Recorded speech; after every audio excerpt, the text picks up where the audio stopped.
என் கர்த்தர் நல்லவர், நல்லவர், மிக மிக நல்லவர். இந்த உலகத்துக்கு இன்றைக்கு நாம் ஒரு செய்தி கொடுக்க வேண்டும் என்றால் அது என்ன? இந்த ஆண்டவராகிய இயேசு கிறிஸ்து அவர் மூலமாய் வெளிப்பட்டிருக்கிற இந்த ஜீவனுள்ள தேவன் நல்ல தேவன், நல்ல தேவன், நல்லவர். அவர் செய்த நன்மைகளை ஒருபோதும் மறக்கக்கூடாது. உபகாரங்களை மறவாதேன் சங்கீதக்காரன் சொல்லியிருக்கிறான். எத்தனை பேர் மறக்காமல் இருக்கிறீங்க?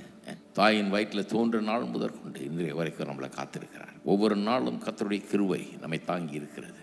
அது நமக்கு எல்லா சூழ்நிலைக்கும் போதுமானதாக இருக்குது. எத்தனை சூழ்நிலையில் கடந்து வந்திருக்கிறோம், எல்லாத்தையும் பார்த்தாச்சு.